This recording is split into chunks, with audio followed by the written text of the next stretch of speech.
Morro Duventum rises above the Niteroi shoreline in a steep, unbroken climb of rough stone and dry scrubland, its upper slopes lifted clear of the rooftops below, and the narrow roads that wind through the neighborhoods at its base. From the higher ground, on a clear day, the full width of Guanabara Bay opens to the south and west, the water broad and still-looking. From that elevation, the distant outline of Rio de Janeiro City visible across the bay, its hills and towers small and quiet at that distance. The hill is not a dramatic landmark in the way that some elevated terrain announces itself.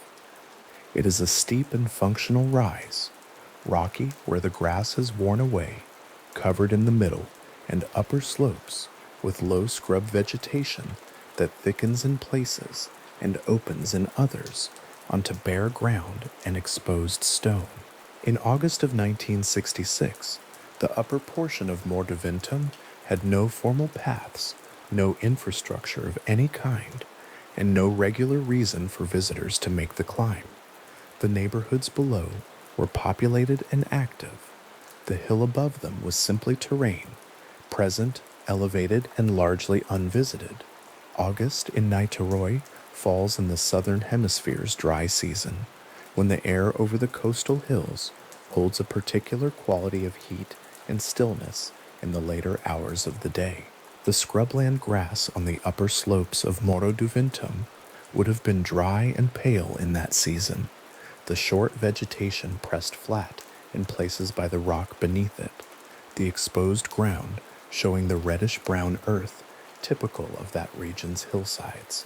From the top of the upper slope, looking south and west across the bay, the light in the late afternoon would have caught the surface of Guanabara Bay, in the particular way it does when the sun has lowered, but not yet reached the horizon, the water taking on a dull pewter-edged shimmer, the far shore flattened by the distance into a single low line. It is a specific view, the view from the high ground of Morro Duventum, and it would have been visible to anyone who made the climb in the late afternoon hours of August 20th, 1966. On that afternoon, a young boy named Jorge da Costa Alves climbed Morro Duventum with a small group of friends. The boys were, by the accounts later gathered, engaged in the ordinary activity of a late afternoon on a steep hill near the places they lived, the kind of climb that children make when the terrain is there and the afternoon is long. Jorge da Costa Alves reached the upper slope. What he found there stopped his progress. Two men were lying side by side in the dry scrubland grass of the upper slope, their bodies visible in the open ground of that elevated terrain, positioned with a stillness that the accounts describe as composed and orderly rather than disordered or disturbed. They were lying on their backs. Their clothing was intact. They were dressed in matching gray suits, dark raincoats worn over the suits, and dress shoes on their feet. Formal clothing, well suited to a business meeting or a city appointment, worn on the dry scrubland grass of a hillside above Niteroi, in a way that the physical record would later preserve in careful documented detail. The clothing showed no tearing, no disarray, no signs of disturbance of any kind. The men lay as though they had been placed there with attention to their positioning, or as though they had lain down deliberately and had not moved again. The gray of the suits would have read clearly against the pale dry grass of the hilltop in August light. The dark raincoats, worn over the formal clothing, were similarly undisturbed, their fabric intact, their fastenings in place, nothing about them inconsistent with the way a coat sits on a man who is wearing it in an ordinary way. The dress shoes were on the men's feet, as they would be on anyone who had dressed to travel, polished and intact, showing no damage or unusual wear from the rough ground of the upper slope. Everything about the clothing suggested that these two men had arrived at this place dressed precisely as they were found, and that nothing had happened to their clothing between their arrival and the moment Jorge da Costa Alves stood at the edge of what he had found. The positions of the two men, lying side by side on the upper slope, had the quality of arrangement that investigators would later note in their documentation of the scene.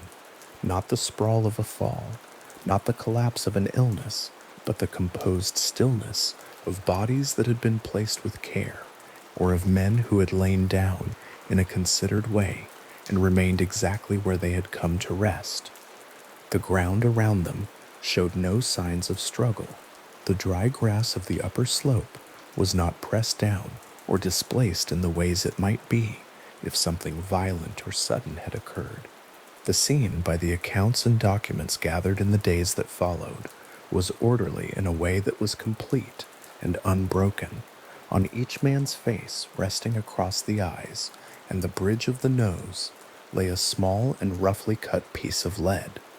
Each piece had been cut by hand from a flat sheet of lead, shaped into the form of a domino mask, the kind of shape that covers the eyes and the nose bridge, leaving the lower face exposed, with edges that were irregular in the way that handmade objects are irregular, slightly imprecise, showing the cuts of basic tools rather than the clean lines of industrial manufacture.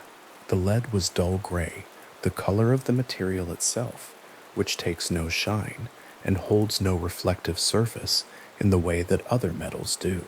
The masks rested on the men's faces without fastening, no strap, no cord, no adhesive, no mechanism of any kind to hold them in place. They sat on the face by their own weight, which was slight, positioned across the eyes as a reader positions a pair of spectacles, held there only by the stillness of the men beneath them. Each mask was its own object, separately made, the two of them similar in their general shape and purpose, but not identical in every detail, the slight variations of the hand visible in the irregular edges of each piece. The lead itself as a material is soft enough to cut and shape without specialized industrial equipment, heavy enough to hold a shape once cut, and dull enough in its appearance to absorb rather than catch the light. Lying on the faces of two men in formal clothing on the dry hillside grass of Morro de Vintum, in the late afternoon light of August 20th, 1966, the two masks sat as they had been placed, loosely, quietly, exactly where they were found. Jorge da Costa Alves had not yet gone closer. The accounts do not record the precise sequence of what he took in from his position at the edge of the discovery, but the investigators who later documented the scene would note the same elements he would have been able to see from that first position.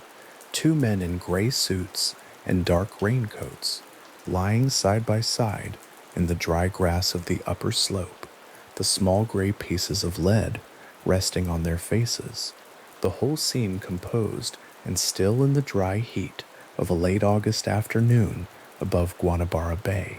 Near the bodies, lying in the rough grass of the hilltop, were two objects.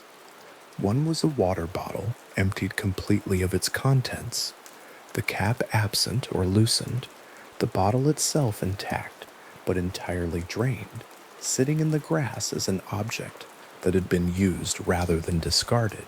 The other was a small notebook, its cover closed, its pages pressed together by the cover's weight, its contents not yet visible to anyone who had not opened it. The water bottle and the notebook lay near the men as objects that had been brought to this place and set down, or had come to rest there in the ordinary way of objects whose owners had stopped moving and whose things had stayed where they were last placed. They were not scattered. They were not thrown. They were simply present, near the bodies, on the dry hilltop ground. The water bottle, entirely emptied, held in its drained state a particular kind of quiet evidence, the evidence of a thing that had been full and had been used, that had served whatever purpose a full water bottle serves to a person who has carried it to a high, dry, isolated hillside in August and that had been emptied completely by the time it was found. Its emptiness was its most legible fact. Whatever the bottle had contained had been consumed entirely. Whatever purpose the bringing of the bottle had served had been completed, or at least pursued to the point of the bottle's full depletion, before the scene that Jorge da Costa Alves discovered on the upper slope of Morro do Vintem had come to rest in its final stillness. The notebook lay with its cover closed. Its pages held their contents in the compressed way that a closed notebook holds anything written inside it, present, real, waiting for the action of opening to make visible what the cover concealed. The handwritten message inside was brief, as investigators would later document, a short sequence of lines in Portuguese that fit easily on a small number of pages.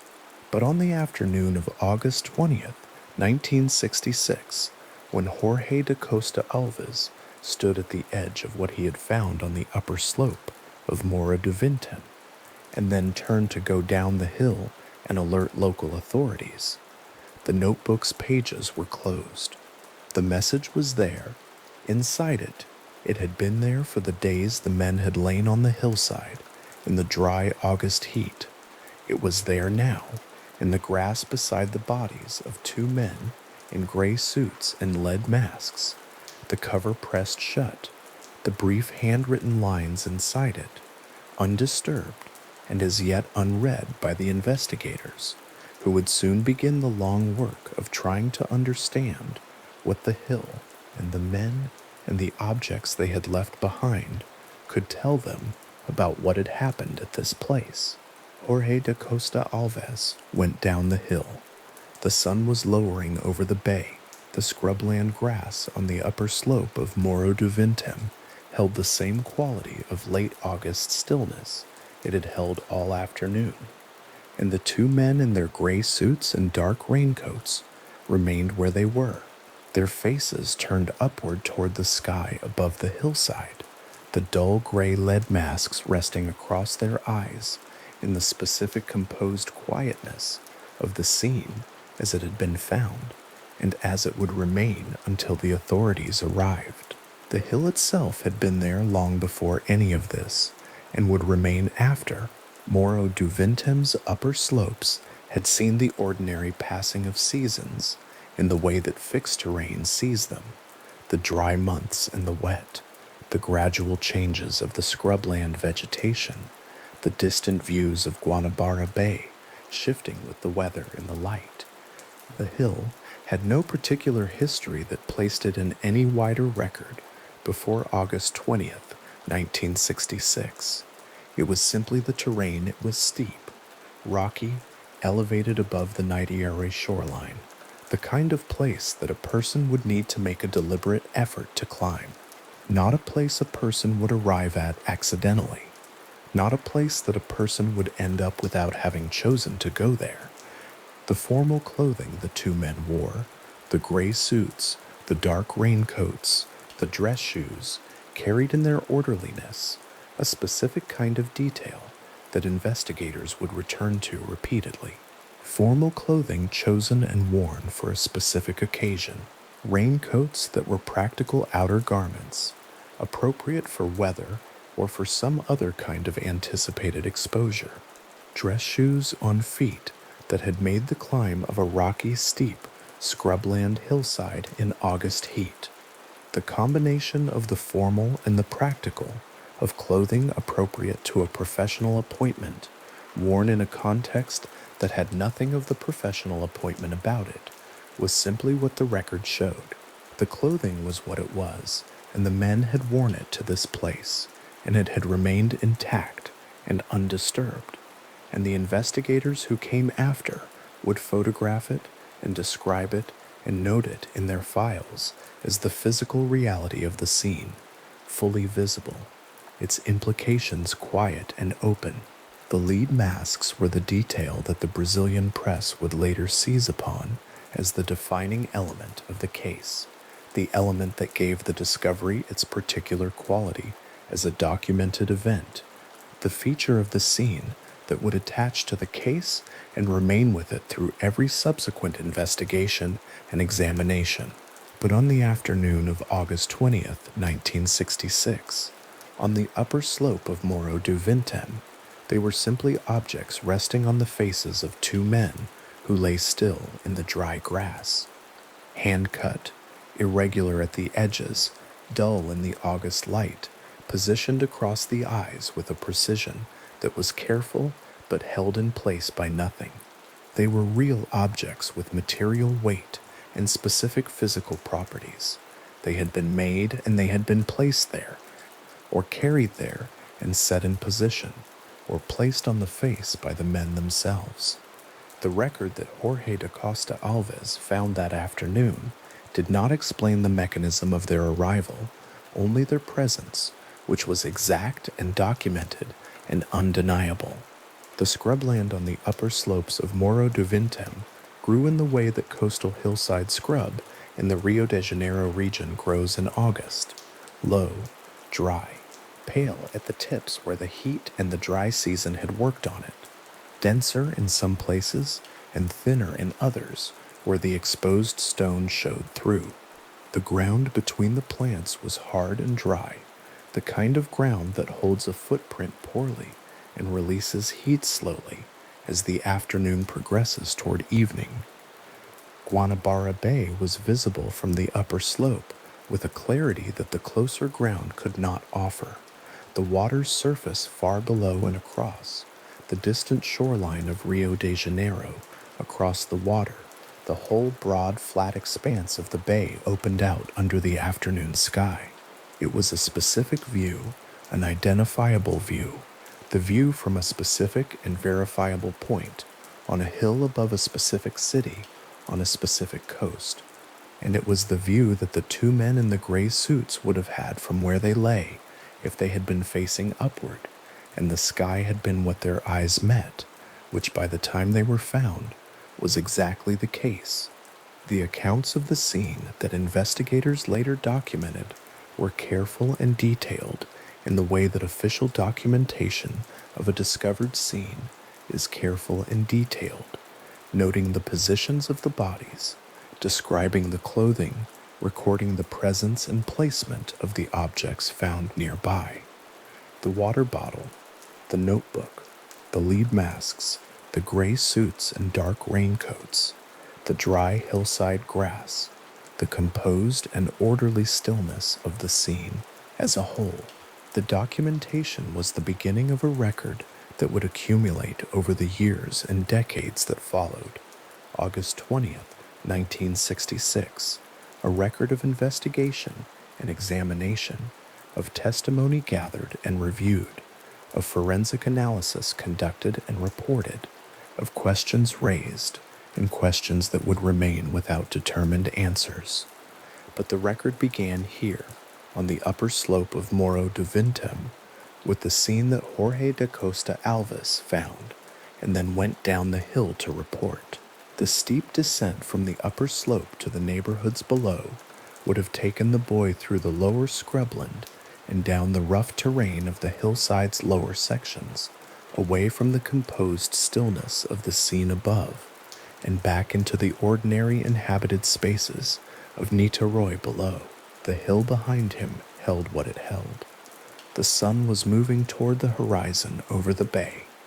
The dry August air on the upper slope of Morro do Vintém was still and warm in the way of late afternoons in that season, and the two men in their matching formal clothing lay where they had been found, the dull gray lid masks resting across their eyes, the empty water bottle in the grass nearby, and the closed notebook with its brief handwritten pages lying in the same dry grass, its cover shut, its contents quiet and present, and waiting in the ordinary way that a closed notebook waits, complete within itself, its message held inside it.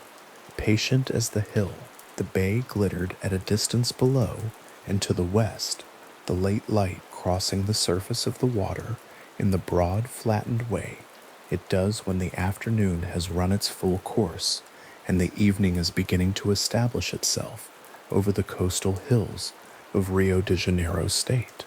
Morro de Vintem rose above it all as it always had.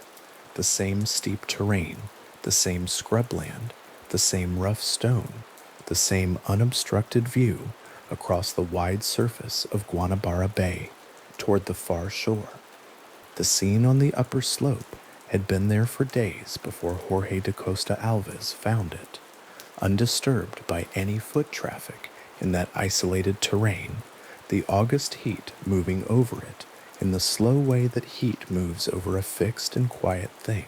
The notebook lay in the grass beside the bodies with its cover closed. Inside it, a few handwritten lines in Portuguese waited in the still way, that words on a page wait, present, precisely as they had been written, unchanged by the days they had spent on the hillside in the sun and the dry August air. The message was brief. It was specific. It had been written by a hand that had pressed the pen to the page with the ordinary pressure of a person setting down instructions, or a plan, or a reminder, words meant to be referred to, or followed, or checked against a sequence of events that the writer had anticipated. The cover was closed. The pages were pressed together. The lines of text inside waited in the closed notebook in the dry grass of the upper slope of Morro do Vintem, beside two men in gray suits and lead masks, as the afternoon of August 20th, 1966, moved through its final hours above Guanabara Bay, and no one had yet opened it to read what was written there.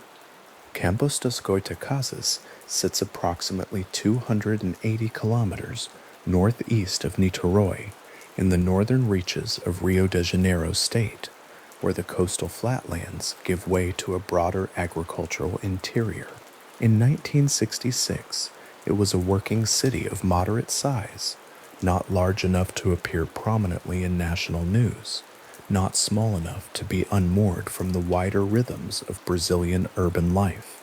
Its streets held the ordinary density of a community organized around work and family and neighborhood, and the men and women who lived there moved through their days in the unremarkable cadences that most lives consist of. The distance between Campos dos Goitacazes and the hill where two of its residents would be found in August of that year is not a small one. It is the kind of distance that requires planning, money, and a reason. The kind of distance that, once covered, implies something deliberate about the journey. Manuel Pereira de Cruz had lived in Campos dos Goitacazes for years before August 1966. The record describes him as a man in his 30s, married, with a family embedded in the life of the city, the kind of domestic stability that accumulates quietly, without event, over the course of an ordinary adult life. Those who knew him and spoke to investigators in the aftermath of what happened described him consistently. He was serious. He was reliable. He was regarded as someone who did what he said he would do, and who carried his responsibilities with the kind of steady attention that leaves no particular impression of excess or drama. The investigation would not uncover any known history of dangerous activities, no documented involvement in events that would have signaled, in retrospect, an unusual trajectory. He was, by every account the record holds, a person whose life had the texture of ordinariness, and that ordinariness is part of what the case file preserves. Miguel Jose Viana had lived in the same city. He was also in his 30s, and the picture his acquaintances and colleagues drew for investigators was similar in its broad shape. A dependable man, professionally competent, personally settled in the working-class community they shared. His family life was stable in the way that many family lives are stable, present, ongoing, without visible turbulence. The people who had known him professionally described someone who approached his work with care, who could be counted on to complete what he started, and who occupied his role in the world with a quiet consistency that left nothing obviously out of place. Both men, separately described by separate witnesses to the same investigators, emerged from the record as figures whose lives had not, prior to August of 1966, drawn any particular attention from the authorities or from the broader public record. Their shared profession placed them in the same technical world. Both Manuel and Miguel worked as electronic technicians, a vocation that, in 1960s Brazil, required practical familiarity with electrical circuits, communication systems, and the instruments used to measure and regulate them. The work involved an understanding of how energy moved through materials, how components were rated for the loads they could carry, and how protective measures were engineered to manage exposure to elements that could damage either equipment or people.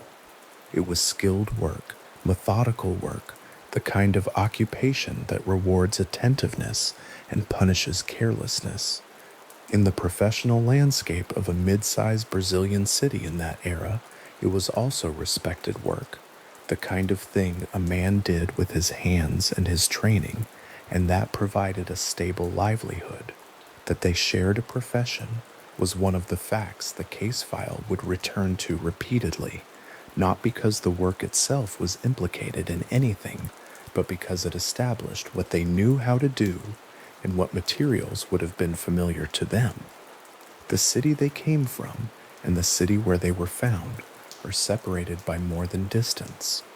Campos dos Goitacazes lies inland and to the north, a city of a different character than Niterói, which sits directly across Guanabara Bay from Rio de Janeiro, a coastal municipality with a different relationship to the Atlantic, to commerce, and to the broader movement of people and goods through southeastern Brazil.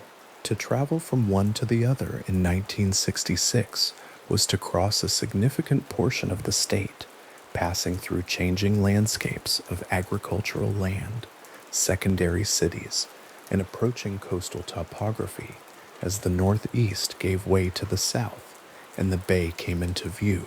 It was not a journey made accidentally. It was not the kind of distance covered without a destination in mind. The case file does not contain documentation of precisely when both men decided to travel, nor does it preserve any account of who, if anyone, they told about their plans before leaving. What the record does contain is a confirmed timeline of their final known movements in the Niterói area, a sequence of documented sightings brief enough to trace in full, and concrete enough to situate them in specific locations and moments before they disappeared from the account of any witness who would come forward. That timeline begins on August 17, 1966, 3 days before Jorge da Costa Alves climbed the hill and found them lying in the upper scrubland of Morro do Vintém. On the afternoon of August 17th, witnesses in the Niterói area reported seeing both men. The sighting that the investigation would document most clearly involved a shop where the two were observed purchasing raincoats. Both men selected the same style, dark, practical, the kind of outdoor garment purchased with a specific need in mind, rather than a casual preference. The raincoats they chose that afternoon would be found on their bodies 3 days later, still intact, still in the composed and undisturbed condition in which they had been placed or had come to rest on the upper slope of the hill.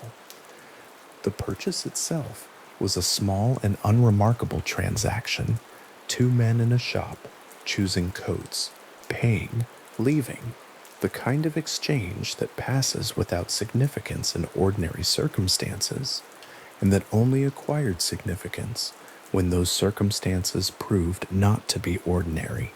Miguel Jose Viana was seen separately that same afternoon at a different point in his movements through the city. The account the record holds from this sighting is specific. He was observed purchasing a small notebook and a water bottle.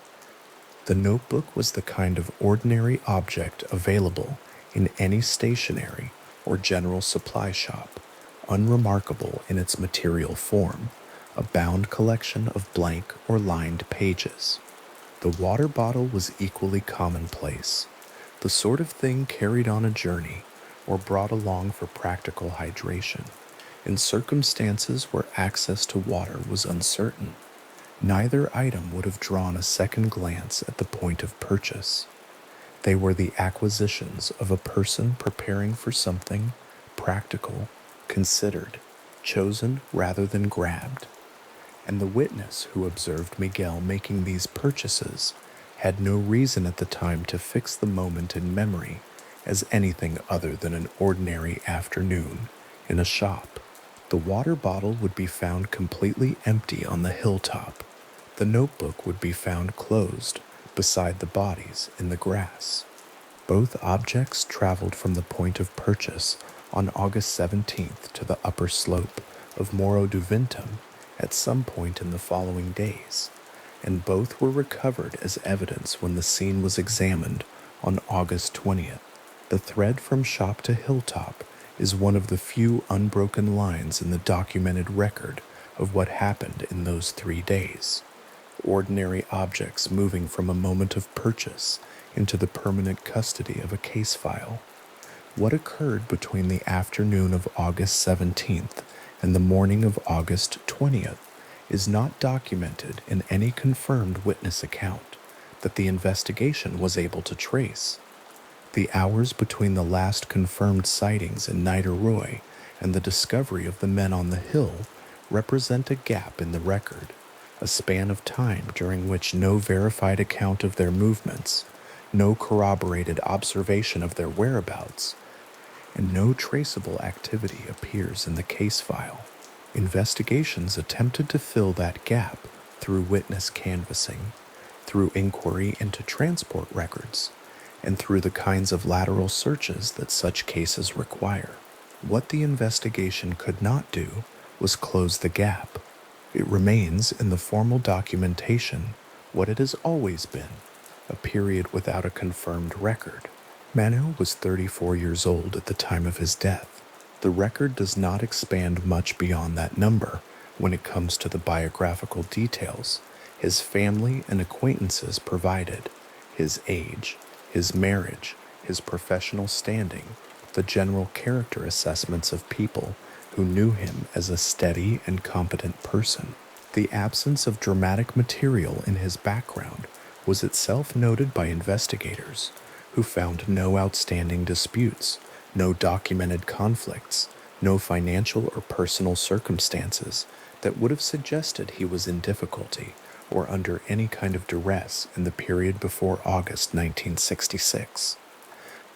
The picture that emerged was of a man whose life had been, up to a certain point, unremarkable in the specific and honest sense of that word, not flat or without texture, but without the particular features that tend to draw official attention. Miguel's biography as documented follows the same broad shape. His professional record showed no issues of concern. His personal life, as reported to investigators by those close to him, was stable and consistent with the routine patterns of working life in Campos dos Goitacazes in the mid-1960s. He was described by more than one person as someone who took his work seriously and who was regarded as a reliable presence in his community. The description that came back from multiple sources approached independently with the consistency of genuine recollection, rather than the convergence of borrowed accounts, was of a person whose life did not contain the kinds of irregularities that retrospectively make events explicable.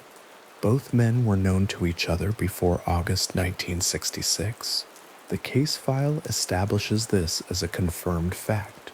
They were colleagues and acquaintances from the same city, connected by profession and by the shared social world that a mid-sized working-class community generates across years of proximity. The nature and depth of their relationship, beyond the professional, is not extensively documented in the record, whether they were close friends or professional associates, who moved in the same circles without particular intimacy is a distinction the available documentation does not clearly resolve. What is confirmed is that they knew each other, that they traveled together from Campos dos Goitacazes to Niterói, and that they were together on the hill when they were found. The distance they covered to reach Niterói is worth holding for a moment. 280 kilometers is not a casual excursion. In 1966, before the infrastructure improvements of later decades, traveling between the northern interior of Rio de Janeiro state and the coast required time, effort, and a route that passed through varying terrain. Whatever it was that brought these two men from their families and their city to a steep and isolated hill on the far side of that distance, it was not a matter of convenience. It was not a detour. The journey was the thing. The destination was chosen, and reaching it required both men to leave behind the ordinary infrastructure of their daily lives and travel towards something specific. The raincoats they purchased in Niterói on August 17th suggest a practical awareness of conditions. Whether those conditions were meteorological, the possibility of rain at altitude, in late Brazilian winter, or something else entirely, is a question the record does not answer. What can be noted is that both men chose the same garment, that the choice was made together or in close coordination, and that the garments were still in place when their bodies were found 3 days later. The purchase was not impulsive. Two men selecting matching raincoats in the same shop in the same afternoon is a coordinated act, and the coordination itself is one of the consistent features of their final documented hours. Everything done together, everything matching, everything suggesting that the steps being taken were steps agreed upon. The notebook and the water bottle, purchased separately by Miguel that same afternoon, fit the same pattern of practical preparation. A notebook is something carried for a purpose, to record, to refer to preserve something that needs to be kept. A water bottle, purchased before a journey to a hilltop with no water source, is exactly the kind of practical provision a careful person would make. The fact that the water bottle was found completely emptied suggests it was used for precisely the purpose for which it was bought, that whatever was in it was consumed at some point during the time the men spent on the hill or in the time leading up to their deaths. The notebook, by contrast, was found closed, suggesting that whatever had been written in it had been written before the men arrived, or written and then set aside, its purpose for the men in that moment already served. That afternoon in Niterói, the afternoon of August 17th, is the last point at which both men are confirmed to have been alive and moving through the world in the way that living people move through it, observed, transacting, present in a shop, making decisions about practical objects. The witnesses who saw them there and who later reported those sightings to investigators were describing the last confirmed moments in a documented life, the kind of ordinary scene that only acquires the weight of finality when the record runs out afterward. It was not recorded as a last sighting at the time. It was recorded as nothing at all, simply absorbed into the background texture of a day until it became the last fixed point before the gap. Electronic technicians in 1960s Brazil worked in a field that was not glamorous, but was genuinely skilled. The equipment of that era, oscilloscopes, signal generators, broadcast components, the wiring and instrumentation of the communications and industrial sectors, required people who understood both the theoretical principles of electrical systems and the practical realities of maintaining and repairing them. The work carried its own logic. Components failed in predictable ways. Circuits had known tolerances, and the job of a technician was to apply systematic knowledge to physical problems. It was the kind of work that trained a person to think about how systems behaved, how materials responded to energy, and how protective design functioned when something needed to be shielded or insulated. These were men who understood, through their work, that materials could block or attenuate certain forms of energy, and that the right material in the right configuration could serve as a barrier. Whether that professional understanding had any bearing on the objects found on the hill with them, the particular form those objects took, the material from which they were made, is a question the investigators of 1966 noted and did not definitively resolve. The connection between the men's occupational knowledge and the items found at the scene was one the investigation flagged as relevant. It was one of several threads in a case that produced many threads and few conclusions. What is confirmed is the professional background, the training, the kind of knowledge both men carried as a function of years spent working with electrical and communications equipment in the mid-20th century. Campos dos Goitacazes, in the years before and around 1966, was not an isolated or insular city. It had its own networks of community, commerce, and professional life. The people who lived there moved within the social currents of their region, its industries, its organizations, its informal gatherings, and formal associations. Whether either Manuel or Miguel had connections to groups or communities beyond the ordinary networks of their profession and neighborhood is not extensively documented in the formal case file. What the investigation established through its interviews and its review of the men's backgrounds was a consistent picture of two ordinary working people whose lives had not, in any way the standard record could measure, deviated from the patterns of their community. Whatever else may have been present in their lives beyond those patterns, whatever interests, connections, or intentions existed, the official record either did not find it or did not preserve it. The journey they made in August 1966 was the departure from those patterns.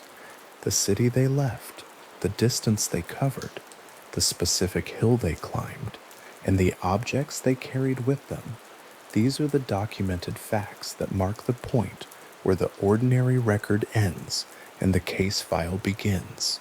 Everything confirmed about their lives before that journey reads as the biography of two unremarkable working men in a mid-sized Brazilian city. The journey itself is the discontinuity, the place where the ordinary biography and the documented mystery meet. It is worth staying for a moment with the ordinariness of the last confirmed purchase. Miguel, in a shop in Niterói, on the afternoon of August 17, 1966, selected a small notebook from a shelf or a display. He picked up a water bottle. He paid for them. He left. These are actions performed thousands of times a day by people in shops across every city. The small practical acquisitions of a person who has identified a need and is meeting it.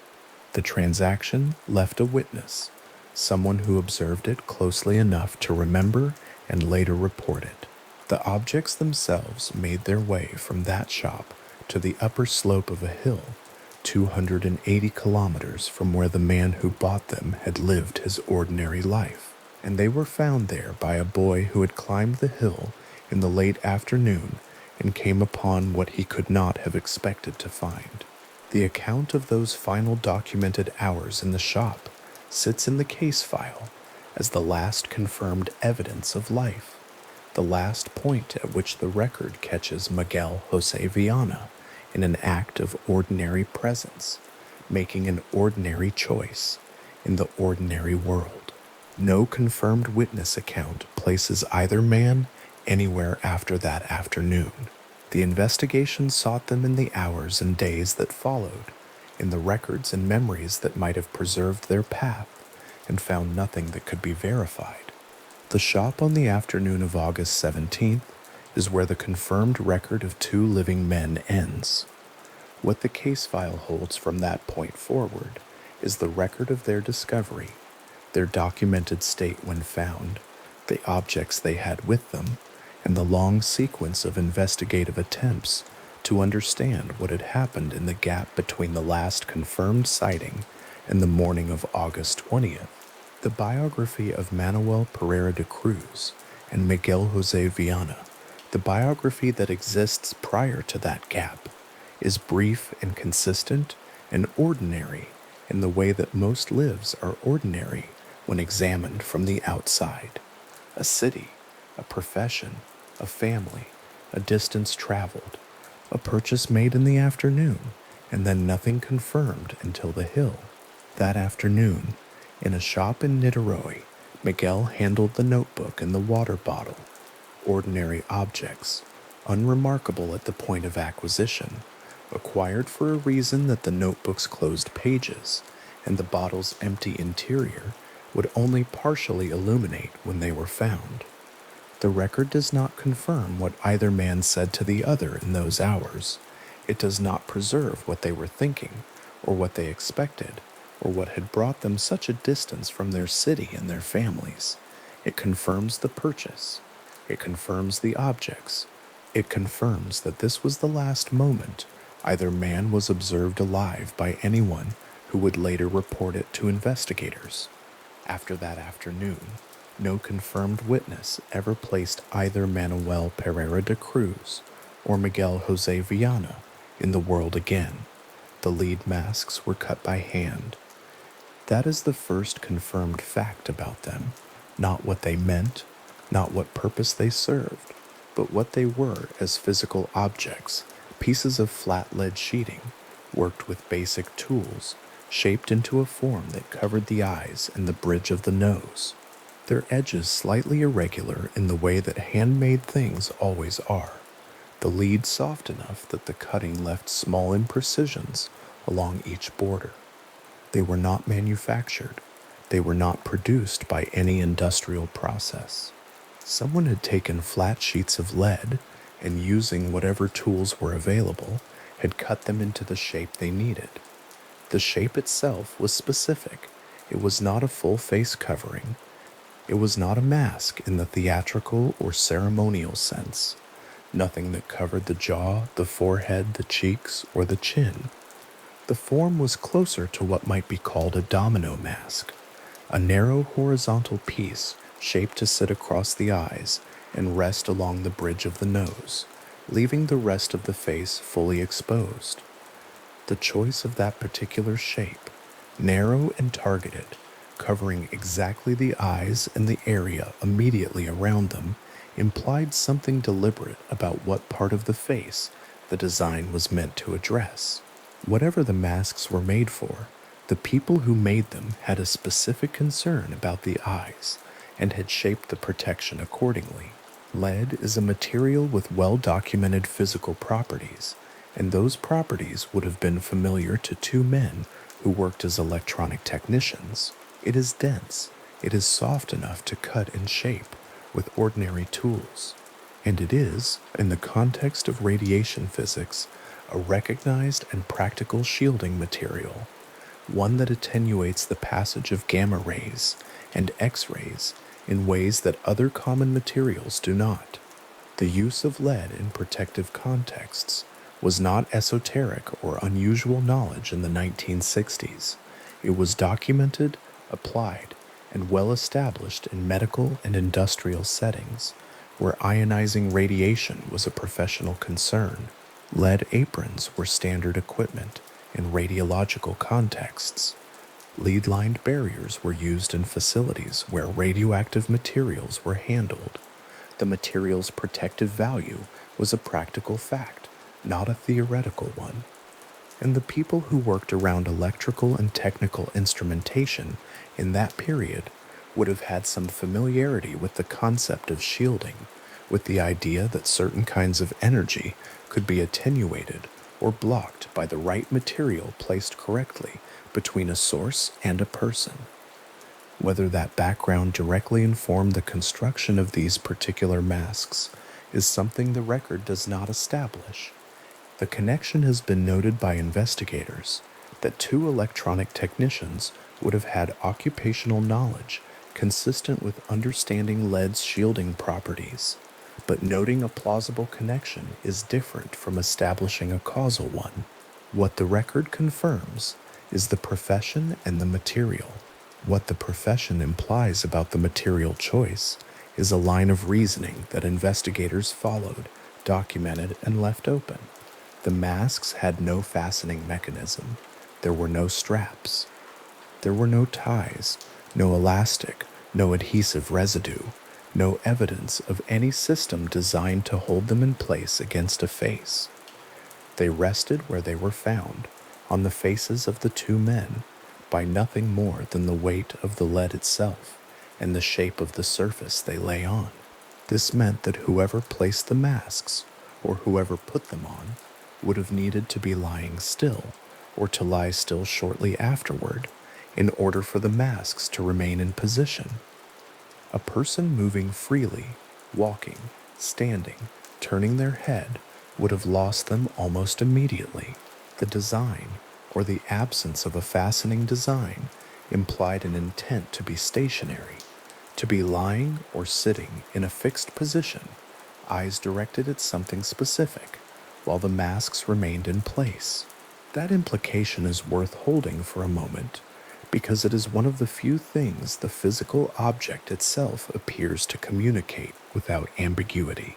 Not what the men were waiting for, not what direction they were facing, not what they believed the masks would protect them from, but that the masks were designed to be used by someone lying still.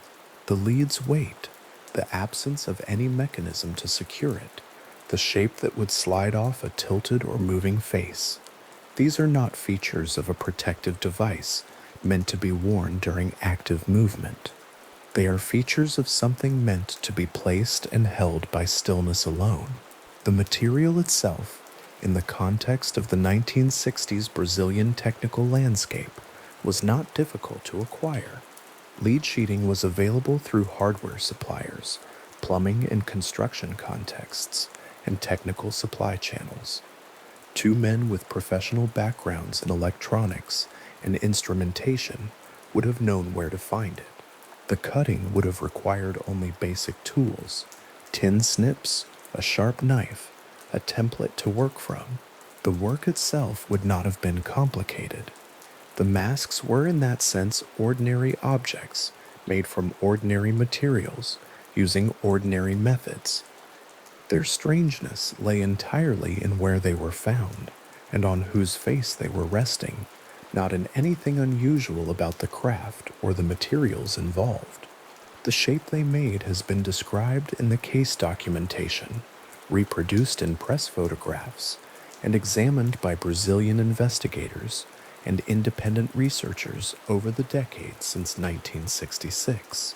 The description is consistent across sources: a rough domino mask form, slightly irregular at the edges, lead that is soft and dull rather than polished, sized to cover the eyes and the nose bridge of an adult face. The masks found on the two men on Morro do Ventum appear, from all documented descriptions, to be similar to one another in size and construction, consistent enough that they seem to have been made together, or at least from the same materials, and using the same approach, by someone who made two of the same thing at the same time. Brazilian investigators reviewing the scene and the physical evidence considered several documented explanations for why two men would have constructed and worn such objects. The occupational context, their shared profession as electronic technicians, their working familiarity with electrical and communications equipment, their understanding of shielding as a practical concept, provided one possible framework. In this line of reasoning, the men may have anticipated an encounter with some form of harmful energy or emission, and constructed the masks as a precautionary measure, applying their professional knowledge of shielding to a situation they believed would require protection for the eyes specifically. The reasoning was coherent enough that investigators documented it, though it raised as many questions as it resolved, chief among them being what encounter the men were expecting and what form of energy they believed would be present on the upper slope of Morro de Vintem. A second documented context involves the broader landscape of mid-20th century Brazil, which had a well-documented tradition of groups engaged in what might be described as deliberate contact practices, organized attempts conducted by groups of people following specific procedures to interact with intelligences or forces they believed existed beyond ordinary human experience. These groups varied widely in their frameworks, their methods, and their influences, drawing from spiritualist traditions, from emerging popular interest in extraterrestrial phenomena, and from various other currents of thought that circulated through Brazilian popular and intellectual culture in the post-war decades. Some of these groups used protective procedures and equipment as part of their contact protocols. Fulvio Brandt Aleixo, a Brazilian investigator who examined the case in detail and documented witness testimony related to it, found evidence suggesting that the two men may have been associated with groups of this kind, groups whose practices involved specific preparatory steps, specific timings, and specific forms of protection, of which protective eyewear was documented as one element. This context does not confirm what the men believed or what they were attempting. It situates the masks within a documented cultural and social landscape in which such objects could have had a particular meaning and a particular function within a specific practice. Whether the masks on Morro do Vintem were made and used within that context, or within the occupational technical framework, or within some combination of the two, or within something else entirely that left no corresponding documentation, is not something the record establishes. What the record establishes is that plausible explanatory contexts exist, that investigators found and documented those contexts, and that none of them closed the question. The softness of lead as a material is worth considering alongside the shape of the masks, because together those two properties create a specific picture of the objects as they would have been in use. Lead is among the softer metals. It yields easily to hand tools. It can be bent and shaped without great force, and it conforms somewhat to the surface it rests against. A piece of lead sheeting resting across a human face would not be entirely rigid. It would settle slightly over time or under its own weight against the contours of the skin. The slight warmth of a face would not noticeably change it, but its own density would cause it to sit with some closeness against what it covered. This is not a hermetic seal. The masks covered the eyes and the nose bridge, and nothing more. They would not have blocked peripheral vision entirely, and they would not have protected anything below or above the specific band they were shaped to cover. That specificity, the targeted, narrow coverage, has been an enduring point of attention in documented descriptions of the case. It distinguishes the masks from something like a welding shield, which covers the whole face, or a radiation protection apron, which covers the torso. Whatever concern shaped the design, it was a concern about a particular zone, the eyes, the nose bridge, and not much else. The design choice, in other words, was not general protection. It was something considerably more specific than that. Forensic review of the masks as physical evidence established that they did not themselves cause or contribute to the deaths. They were not fastened tightly enough to obstruct the airway. They did not create pressure against the face significant enough to cause injury. They were, in the forensic finding, objects that rested on the faces of the men without producing any identifiable physical effect. The masks were not, in the medical examiner's documented finding, instruments of harm. This forensic conclusion removed one interpretive possibility, that the masks were involved in whatever physical process ended the men's lives, and left the significance of the objects entirely in the domain of intent and meaning, rather than physical causation. What the forensic finding left, in other words, was the question of what the men believed the masks were for, not what effect the masks actually produced, not whether the masks worked in any technically verifiable sense, but what the men who made them and placed them on their own faces, or had placed on their faces, expected them to do. That question, which is the central question the physical objects raise, is one the evidentiary record cannot answer. The masks are documented, described, measured, and retained in the official case file. Their purpose is not. The documented investigative attention to the masks over the decades since 1966 has involved both Brazilian official investigators in the immediate aftermath of the discovery and a longer subsequent thread of independent research by Brazilian UFO investigators and journalists who have maintained interest in the case and worked to access and preserve the documentation. The masks appear in this ongoing research literature as the defining objects of the case, more immediately striking than the water bottle, more physically present than the notebook, the objects that give the case its informal name and that most clearly set the scene on Morro do Vintém, apart from any other circumstance of death that might otherwise have brought investigators to that hillside. The fact that the objects were handmade, cut by hand, shaped by hand, placed by hand, gives them a quality of personal intention that manufactured protective equipment would not have carried. Someone chose to make these specific objects in this specific shape. Someone decided that flat lead sheeting, cut into this form, was what the situation required.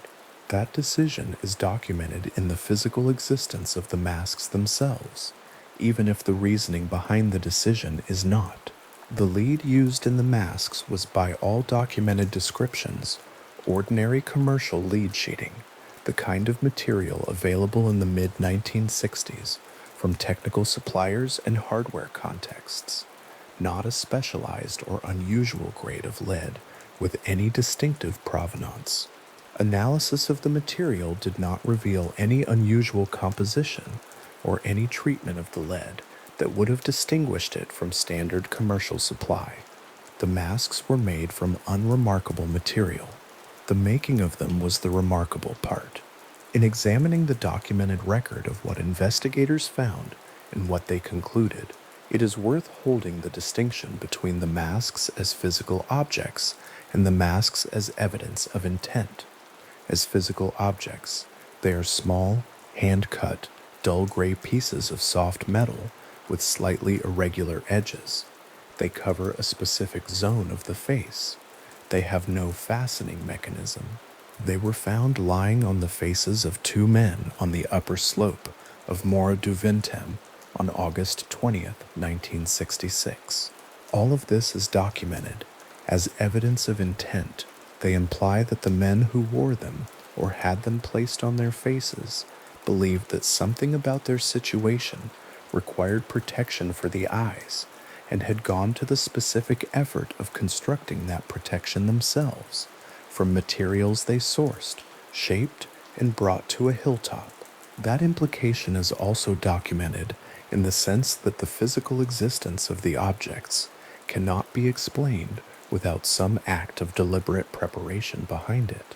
The gap between those two things, the object and the intention behind the object, is where the case rests, and has rested since the investigation began.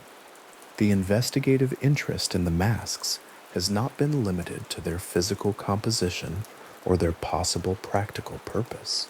The masks have also been examined as artifacts within the social and cultural context of mid-20th century Brazil, and specifically within the documented interest in extraterrestrial contact that was active in Brazilian popular and organized circles during the 1960s. Brazil in this period had a documented community of people who followed, reported, and in some cases sought to initiate encounters with what they understood to be intelligences not of terrestrial origin. This was not a fringe position in the same way it might have appeared from outside. It was an organized, publicly discussed, and in some contexts institutionally supported area of interest that had its own publications, its own networks of researchers, and its own developing canon of reported events and procedures. The masks in this context have been read as protective implements consistent with what some groups involved in deliberate contact practices were documented to use, objects meant to shield the wearer's eyes from the intensity of an encounter they expected to be visually overwhelming. Julio Brandt Aleixo's documented investigation of the case specifically pursued this line of inquiry, gathering testimony from witnesses and participants connected to groups in Brazil that engaged in organized contact practices, and finding material that situated Manuel Pereira da Cruz and Miguel José Viana within that broader social landscape. The testimony Aleixo documented placed the two men in a context where the masks would have had a recognized meaning, not as improvised protection against an unknown threat, but as implements made and used within a specific practice by people who understood them to serve a particular purpose within that practice. This testimony exists in the documented investigative record. It does not resolve the question of what the men intended or what they encountered. Testimony is not physical evidence, and the witnesses who provided it were not present on the hillside.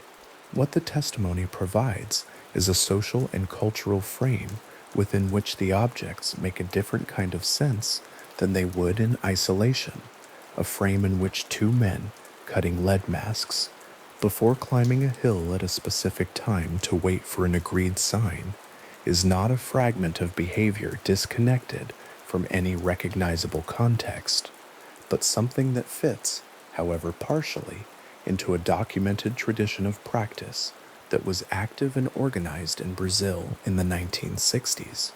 The question of whether that frame is the correct one, whether it accurately describes what the men believed, what they intended, and what they were attempting, is like every other interpretive question the case raises, something the record cannot settle. What the record can hold, and has held since 1966, is the physical description of the masks: flat lead sheeting, hand cut, domino mask shape covering the eyes and bridge of the nose, irregular edges consistent with handmade construction, no fastening mechanism, resting loosely on the faces of two men, recovered from the scene on August 20th, 1966, and placed into the custody of the official case file. The masks as objects carry a particular quality that is distinct from the other physical evidence found on the hill. The notebook was purchased at a shop. The water bottle was purchased at a shop. Those objects were acquired as ordinary commercial goods and then used in whatever took place on Morro do Ventum. The masks were made. They were constructed from raw material by someone who decided their shape, decided their size, decided what they were meant to cover, and then made them. That process of making, sourcing the material, cutting it, shaping it, producing two of them, implies a planning horizon and a deliberateness of preparation that the purchased items, for all their significance as evidence, do not carry in quite the same way. The decision to make two masks is its own kind of detail, not one mask for one person, in case of individual need. Two masks of similar construction, apparently made together or from the same source material, one for each man. The preparation was for both of them equally, and the protection the masks were meant to provide, whatever that protection was meant to be shared between them. That is, in the end, what the physical objects show most clearly. that two men made a preparation together, carried it to a hillside, and used it in whatever they believed they were there to do. The forensic finding confirmed the masks did not cause their deaths. The investigative record documented multiple contexts in which the masks could have had meaning. No single context was established as definitive, and the masks remained and remain what they always were: specific objects with a documented physical reality and an undetermined purpose, lifted from the grass of Morro do Vintem and held in the file that has kept them since the late summer of 1966. Every examination of the masks since that time has added to the documentation without closing the question. Brazilian press coverage in the immediate aftermath of the discovery described them with the same basic physical detail that subsequent investigators confirmed. Independent researchers working the case in later decades reproduced the descriptions, examined what photographs and records were available, and situated the objects within the expanding investigative literature around the case. The masks have been held, photographed, described in multiple languages, and placed in the context of comparative cases from the same period and the same cultural landscape. None of this examination has produced a definitive account of what the masks were made for. The slight imprecision at their edges, the irregularity that marks them as handmade rather than manufactured, is one of the details that recurs across the documented descriptions, because it is one of the details that is most clearly visible and most clearly meaningful. Manufactured objects are precise. Handmade objects carry the trace of the hand that made them. The irregular edges of these masks are the trace of whoever cut them, the small deviations from a clean line that basic tools in human hands always leave in soft metal. In the documentation, that detail grounds the masks as physical artifacts. They were made by someone in a specific place at a specific time before August 20th, 1966. The hand that cut them is not identified in the record. The place where they were made is not identified in the record. The time of their making is not identified, but the fact of their making, the irregular edges, the hand-cut form, is recorded in every description that has been preserved. The masks resting loosely on the faces of the two men, and the forensic finding that they rested there without producing any physical harm, means that their entire significance is an intentional one. They were not harmful. They were not structurally essential to any mechanism the investigation identified. They were meaningful only because of what the men who wore them believed about what the masks were meant to do. That belief, what those two men, in the dry scrubland of a Brazilian hilltop, in the late afternoon light of a day in August 1966, understood the objects lying across their eyes to be doing for them, is the thing the record does not contain. The masks are in the record. The men are in the record. The hill and the date and the physical description and the forensic findings are all in the record. The belief that produced the masks is not. It ended with the men who held it, on the hill where they chose to use it, on a day that the case file has preserved but not explained, and the masks themselves, dull gray, slightly irregular, resting loosely across the eyes, hold nothing that tells the investigator or the researcher or the careful reader what it was. What the forensic record does confirm, in the end, is precisely this: that the masks did not physically cause or contribute to the deaths, that they rested on the faces of the men without producing any identifiable mechanical injury, and that their significance lay entirely in what the men who made them and used them believed they were for. That finding is not a resolution. It is a clarification of where the question lives, not in the physical substance of the lead, not in the shape of the domino mask form, not in the slight irregularities of the cut edges, but in the minds of two men who are no longer present in the record except as case subjects, whose belief about what the masks would do for them on a hillside above Guanabara Bay is the one thing the documentation has never been able to recover.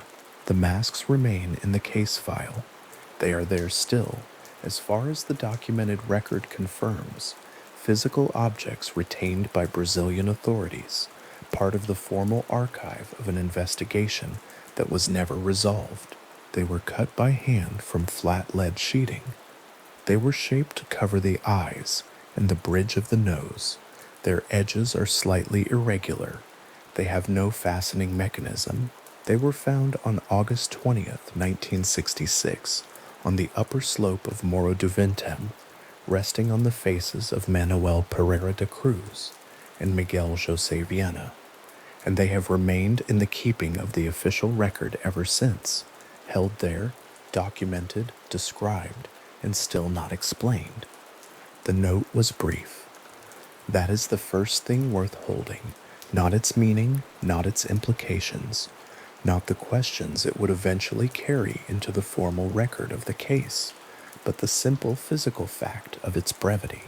A few lines, a handful of words, a sequence of times and instructions that, taken together, occupied no more space on the page than a reminder written in a hurry before leaving the house. The confirmed translated text reads approximately as follows: 1630, be at the agreed place. 1830, swallow capsules. After effect protect metals. Wait for the agreed sign. That is the entirety of it. Not a letter, not an explanation, not a record of anything the writer intended someone else to find or read. A procedural list, timed and sequential, written apparently to be followed rather than interpreted, set down in a small notebook that was later found lying in the grass of the hilltop beside the two men who had carried it there. The structure of those lines is itself a particular kind of document. Instructions of this form, a time, an action, another time, another action, belong to the language of planning, of coordination, of a sequence designed to be carried out in a specific order at specific intervals. There is nothing conversational in them. There is no salutation, no signature, no explanatory comment before or after the timed entries. The writing moves directly to the first time notation and proceeds from there, as though the author assumed complete familiarity with the context and had no need to establish it. What the case file holds at this point is simply those lines, their Portuguese original retained in the record, the approximate English translation reproduced in subsequent press coverage and research publications, the words themselves, a fixed and documented feature of the case, whether or not their meaning can be resolved. The opening time notation, 1630, be at the agreed place, positions the sequence as a continuation of something already in motion. The word agreed, appearing here in what is ostensibly the first instruction of the list, implies that a prior arrangement existed, not a place chosen on arrival, not a location selected by the men themselves at their own discretion, a place that had been designated, discussed, and confirmed before the note was written, carrying into the record a clear implication that at least one other party had been involved in the planning, that there had been a conversation or a communication in which a specific location was identified and named as the meeting point, and that this location was known to the writer of the note, known to the man who would read it, and known to whoever or whatever they were coordinating with when the arrangement was made. The place is not named in the note. The case file contains no separate documentation identifying what the agreed place was intended to be, or whether Morro do Vintém itself was the agreed location, or a waypoint within a larger sequence. The second time notation, 1830, introduces the instruction to swallow capsules. The interval between the two times is 2 hours, a gap that implies some period of waiting or preparation between arrival and the next step in the sequence. What the capsules were, what they contained, what effect they were expected to produce, and where the men had obtained them are questions that the documented record of the case cannot answer. The toxicology performed on the remains returned inconclusive results.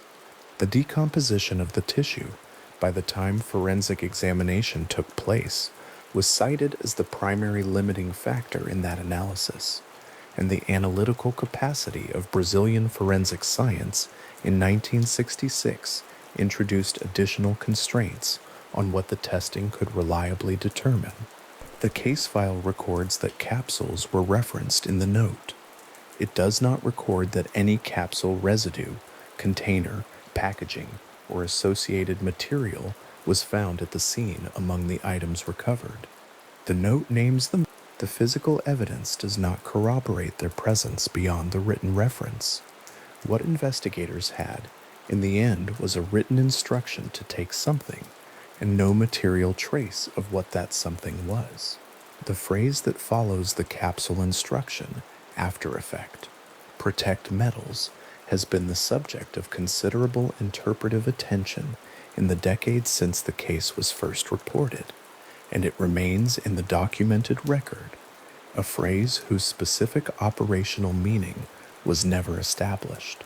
The straightforward grammatical reading places it as a conditional or sequential instruction. After the effect of the capsules occurs, some action involving the protection of metals should be undertaken.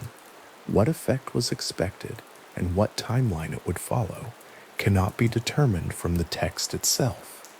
The phrase protect metals, in isolation, resists easy interpretation.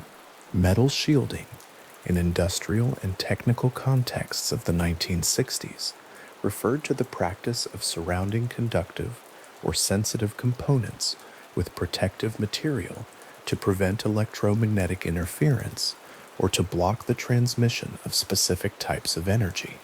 In the context of a note found beside two electronic technicians wearing hand-cut lead masks over their eyes, the reference to protecting metals has attracted significant investigative and theoretical attention, though no confirmed interpretation of the phrase was ever formally established by the Brazilian authorities who held the case.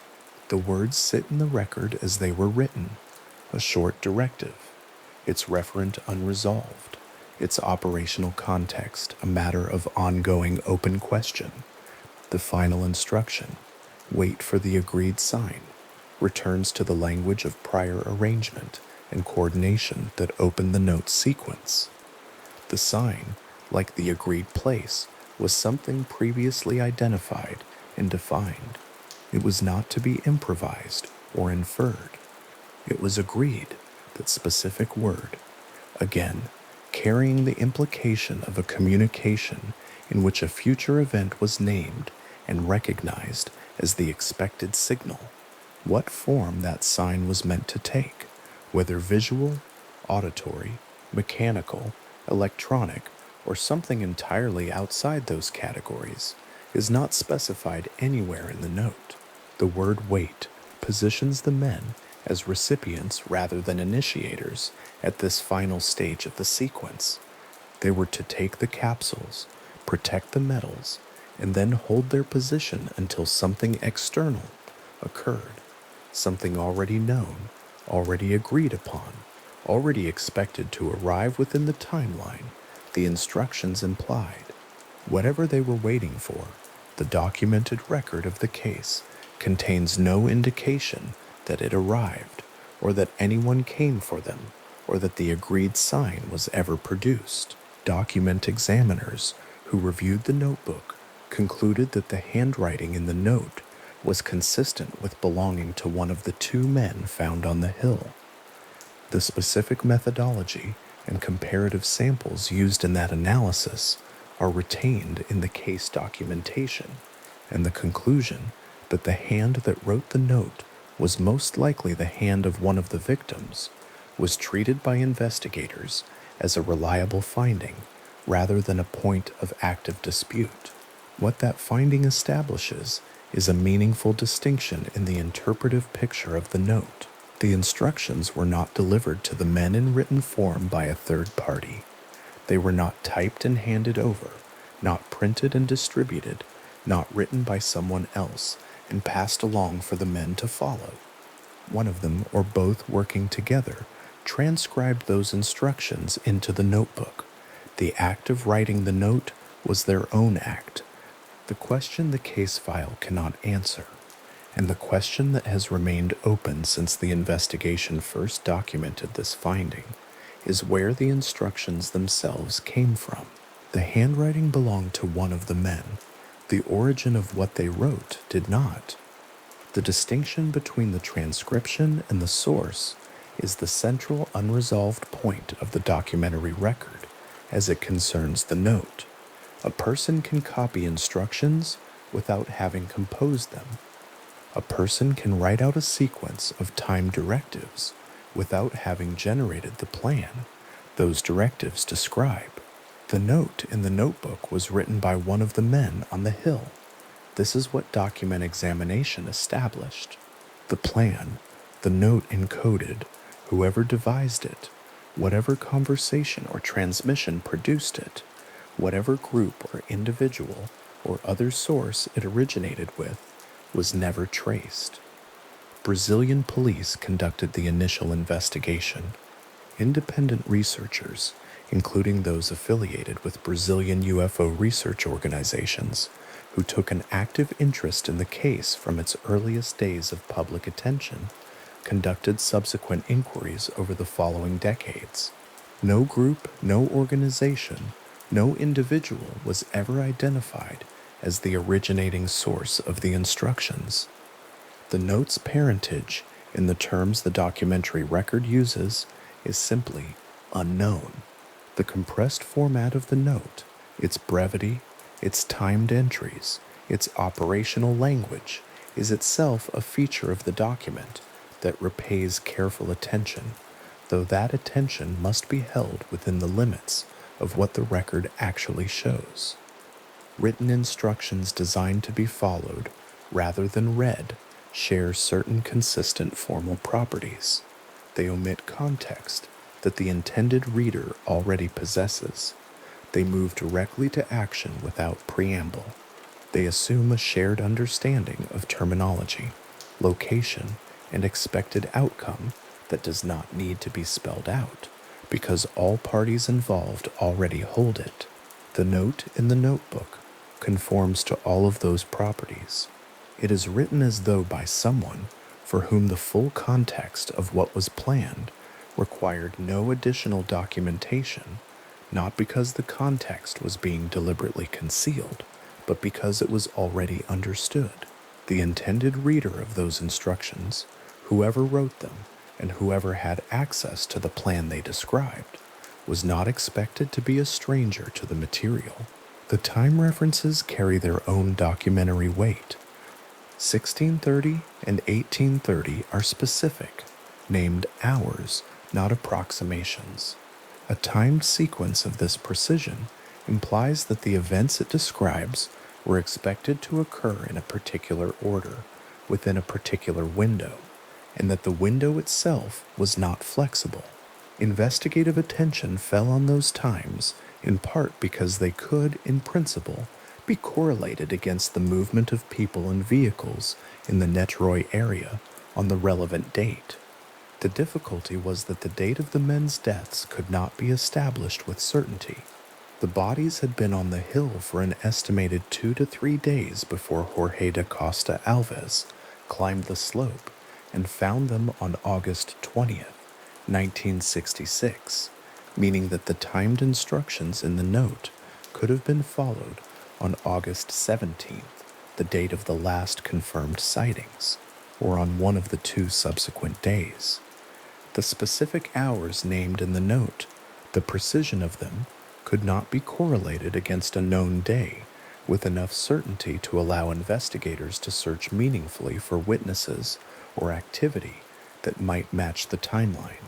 The times were in the record. The date they belonged to was not. The notebook itself as a physical object separate from the words written inside it, was purchased at a shop in the Niterói area on August 17, 1966. The purchase was made by one of the two men, a documented transaction witnessed and later reported to investigators. The notebook was new at the time of purchase, an ordinary object acquired from an ordinary retail transaction, the kind of small stationery item that would not attract particular attention in a shop in the mid-afternoon of a summer day. Between the moment of purchase and the moment it was found on the hilltop, the notebook had been carried up a steep slope, its pages opened, the brief instruction sequence written inside it, and the cover closed again. The notebook's journey from the shop counter to the grass of Morro de Vintem is part of the confirmed timeline of the case. Its journey after the hilltop into the hands of investigators, into the case file, into the formal custody of the documentary record is equally confirmed. What happened inside the interval between those two documented points is the space the case has never been able to close. The question of the capsules, their nature, their source, and whether they played any role in what happened to the two men has occupied a significant portion of the investigative attention directed at the note over the decades since 1966. The instruction to swallow capsules at a specific time is the most physiologically direct element of the note's sequence. It references a deliberate act of ingestion, timed precisely, framed as a step within a larger procedure. The word capsule in pharmaceutical and chemical contexts of the 1960s carried a range of possible reference, a dosage form for medication, a container for a powdered or liquid compound, a specific format of preparation used in both medical and non-medical applications. What the note does not specify is the substance the capsules contained, the quantity to be taken, the expected duration of their effect, or what the after effect mentioned in the following instruction was intended to feel like or to accomplish. The toxicology results, inconclusive as they were, could not confirm or eliminate the possibility that capsules had been taken and that their contents had played a role in the deaths. The forensic limitations of the 1966 investigation, the decomposition, the analytical constraints, meant that this question was formally entered into the record as unresolved, where it has remained. Independent researchers working on the case in subsequent years approached the capsule reference from a different analytical direction. If the men were participating in a planned procedure of some kind, a procedure that involved arriving at a specific location, ingesting a substance, protecting certain materials, and waiting for an expected event, then the capsules may have been considered by the men themselves as a preparatory or protective measure rather than a harmful one. The framing of the instruction, swallow capsules after effect, positions the ingestion not as something unexpected or imposed, but as an anticipated step with an anticipated consequence, a step the men had apparently prepared for and consented to in advance. This observation is not a finding. It is a reading of the text as a text, an interpretation of its grammatical structure applied within the investigative context. The record does not confirm what the men believed they were taking, or what they had been told those capsules would do, or whether what they believed and what actually occurred were in any way consistent with each other. The phrase "protect metals" sits in the middle of the note sequence, in a position that is both grammatically dependent on what precedes it and structurally preparatory for what follows. After the effect of the capsules, protect metals, then wait. The metals to be protected are not named or described. The mode of protection is not specified. In the technical vocabulary of the men's profession, electronic engineering and instrumentation, the concept of shielding metals from interference was an occupational commonplace, a routine consideration in the design and operation of equipment that needed to function without electromagnetic distortion. Lead shielding in particular was a recognized material in that context, as well as in medical and radiological protective applications where the density of lead was valued for its capacity to attenuate specific types of emissions. The lead masks found on the men's faces have been considered by some researchers in direct connection with this phrase. The possibility that the protect metals instruction referred in some way to the use of lead materials as a protective measure, the masks themselves, the physical implementation of that instruction in the men's understanding of what was required of them. This reading is a documented theoretical position within the investigative literature on the case. It has not been confirmed as fact, and the documentary record does not establish it as the correct interpretation. It remains one reading among the several that the phrase has attracted, none of them definitively settled. The agreed sign, the final element of the sequence, names an event the men were to wait for without describing what that event was. The grammatical construction is notable. Not a sign, not any sign, but the agreed sign. The definite article and the past participial modifier together point to something already identified, already known, already confirmed in advance as the expected concluding event of the procedure. Whatever the men had been told to wait for, or had agreed among themselves to wait for, or had been given to expect from a source outside themselves, was a particular thing with a particular form, distinct enough to be named as a sign, and specific enough to be agreed upon in advance. The investigation found no witness who reported seeing anything unusual on Morro do Vintém or in the surrounding area of Niterói during the estimated period of the men's presence on the hill. The agreed sign, whatever it was, left no documented trace in the investigative record beyond the 3 words in the note that named it.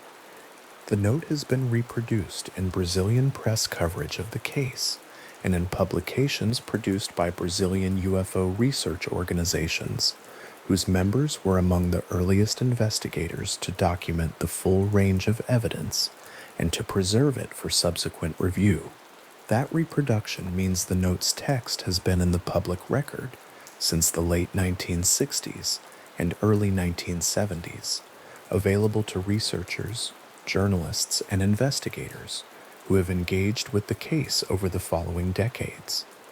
The translation from Portuguese to other languages introduces the usual complications of rendering specific idiomatic phrasing across linguistic systems, and minor variations in the translated text appear across different publications and accounts of the case. The core elements, the times, the capsules, the agreed place, the agreed sign, are consistent across all documented reproductions of the note's content. Those elements are what the record holds. The words that are reproduced are the words that were in the notebook. The notebook was found on the hill. The note was in the notebook. That chain of documentary custody, from hilltop to case file to public record, is one of the more straightforward evidentiary lines in a case that is otherwise marked throughout by ambiguity. Brazilian police investigators, who reviewed the note in 1966 and in subsequent years, were unable to reach a definitive conclusion about its meaning or about the plan it encoded. The investigation documented the note, translated it, had the handwriting examined, and attempted to trace any organizational or group context that might explain the specific language of the instructions. No such context was established. No known group operating in Brazil in the 1960s was identified as having used this specific sequence of instructions or anything demonstrably similar to it. The investigation found no evidence of a third party who had transmitted the instructions to the men. No record of a meeting in which the plan was communicated.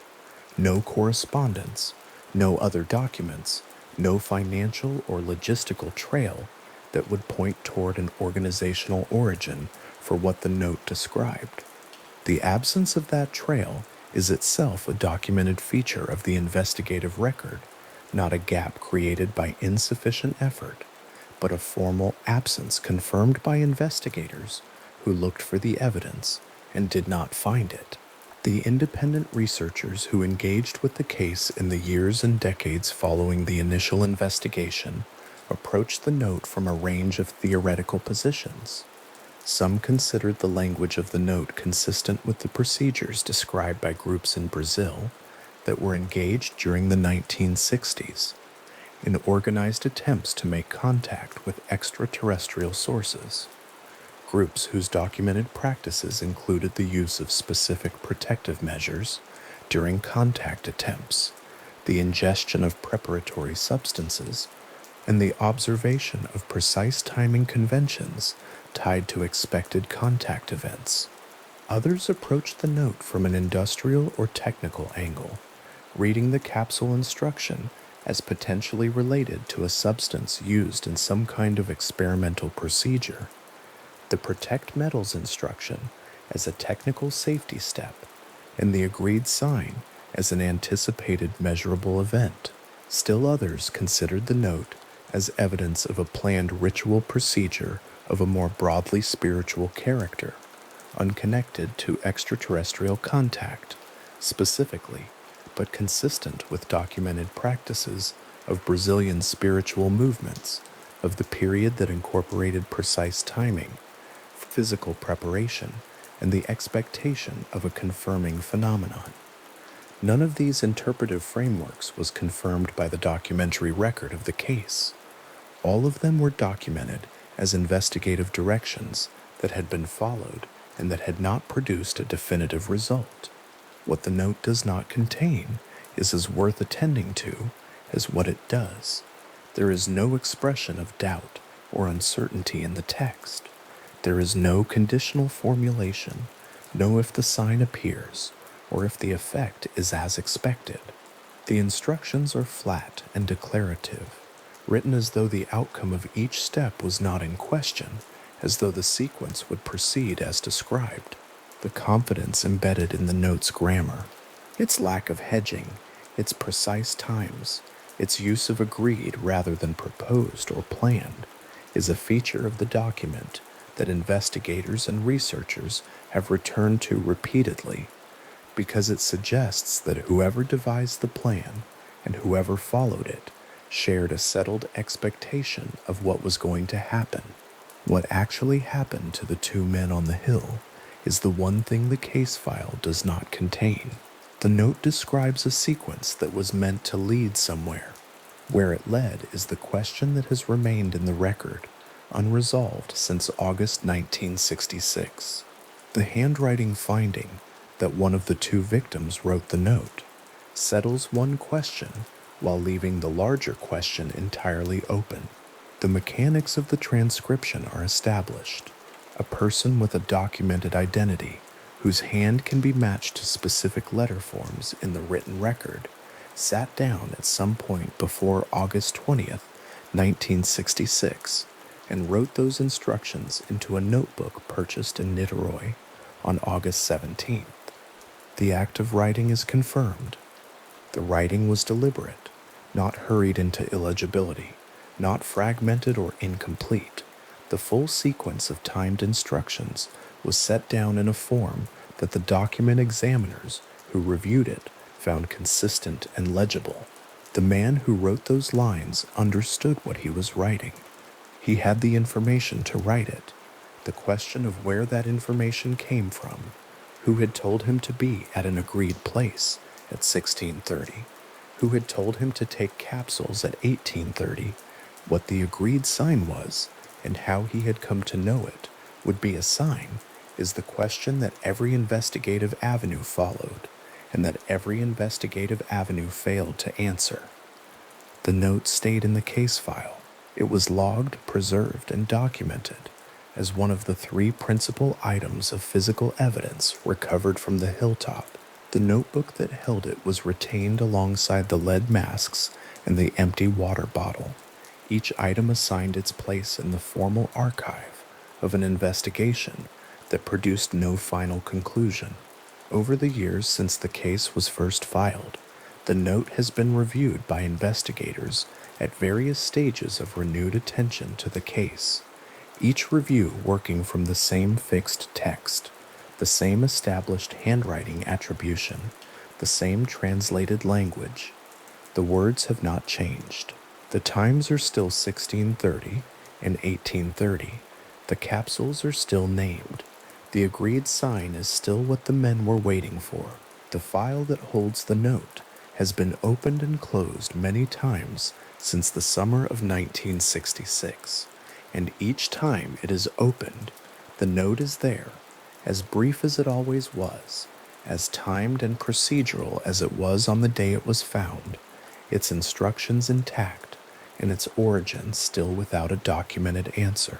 There is something in the note's compression, the very small number of words it uses to encode what must have been a considerable plan, that points toward a prior understanding, too complete to require elaboration. People who write instructions for themselves, for a procedure they know thoroughly and have prepared carefully, write in shorthand. They omit what does not need to be said because the context lives in their memory, not on the page. The note in the notebook reads as that kind of document, a memory aid for people who already knew the plan, written to preserve the sequence and the times, not to explain or justify what they were doing. The explanation and the justification belong to the conversations that produced the plan in the first place, conversations that left no trace in the documentary record.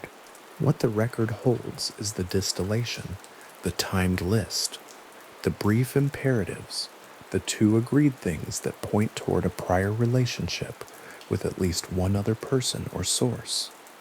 The conversations that preceded the note are gone from the record. The note itself remains. Brazilian investigators formally closed the active phase of their inquiry without issuing a final determination on the note's meaning or origin. That closure did not result in the destruction or declassification of the evidence. The notebook, like the other items recovered from the hill, was retained in the custody of the official case record. Brazilian researchers associated with organizations focused on the documentation of unexplained events in Brazilian history have continued into the 21st century to seek access to the case file, to submit document requests, and to publish findings based on the documentation that has been made available. The note's text, as part of that ongoing publication effort, has remained in the public record and in the investigative literature of the case. No submission, no inquiry, no review conducted in the decades since 1966 has produced a new finding that resolves the question of the note's origin. The case file records that the investigation looked. It records that the investigation did not find. The note is still there, in the file, in the form in which it was written, its handwriting attributed to one of the men who carried it to the hill and did not carry it back down. What a timed instruction sequence implies, in the most general terms, is an expectation of sequence, the assumption that one thing will follow another in a predictable way, that the times will hold, that the steps will proceed as planned, that the agreed sign will arrive and be recognized when it does. The men who climbed Morro do Ventum on or around August 17, 1966, carried a notebook containing exactly that kind of sequence. They had dressed formally, in matching gray suits and dark raincoats. They had equipped themselves with items purchased that day. They had climbed a steep rocky hill above Niterói with a specific plan whose timed entries had been written into the notebook one of them was carrying. The plan had a beginning, a meeting time, an agreed place. It had a middle, the capsules, the effect, the protection of metals. It had an end, the sign that was to arrive, the sign they had agreed to wait for. The documentation of the case preserves all of that. The documentation of the case cannot say whether the sequence was completed, whether what the men expected occurred, whether the sign came or did not come, or what happened in the space between the instructions on the page and the morning 3 days later when a young boy climbed the hill and found them lying still in the grass. No group was ever identified as the source of the instructions. No individual was ever identified as having communicated the plan to the men. No organization, no known meeting, no prior document trail was found in the investigation that could be placed as the origin point of what the note described. The handwriting is attributed. The origin is not. The note sits in the case file beside the masks and the water bottle, closed inside the notebook where it was written. A few lines of timed and procedural language whose plan has never been traced to the mind that conceived it, whose agreed sign was never named, and whose final question, what the men on the hill were waiting for, has remained open in the record now for as long as the record has existed. By the time the forensic personnel reached the upper slope of Morro de Ventum on the afternoon of August 20th, 1966, the two men had already been lying there for an estimated 2 to 3 days. The tropical heat of Nitero in August, the humidity that settled in heavy and close over the scrubland during the daylight hours, the direct exposure of a hilltop with no shade and no shelter, all of these had worked on the remains in ways that the medical examiner would later document plainly and without embellishment. What the examination found, before any further analysis had been attempted, was that the state of the bodies themselves would become the primary obstacle to answering the question everyone on that hill was already holding. The medical examiner's report noted the advanced decomposition as a clinical fact. It was not framed in the record as a complication or a misfortune. It was entered as a finding, a specific documented observation about the physical condition of the remains at the time of examination, the kind of finding that determines what subsequent steps are possible and what they are not. The estimated time between death and examination placed the men's deaths somewhere around August 17th or 18, 1966, a range that aligned with the last confirmed sightings of both men in the Niterói area. Beyond that range, the record's certainty ended. What the forensic process could say about the interval between those final sightings and the afternoon the boy found them was bounded entirely by what the condition of the remains allowed the medical examiner to determine, and the condition of the remains allowed very little. Toxicology testing was performed. The samples available were drawn from tissue that had already been significantly compromised by the decomposition process, and the results that came back were categorized in the case file as inconclusive.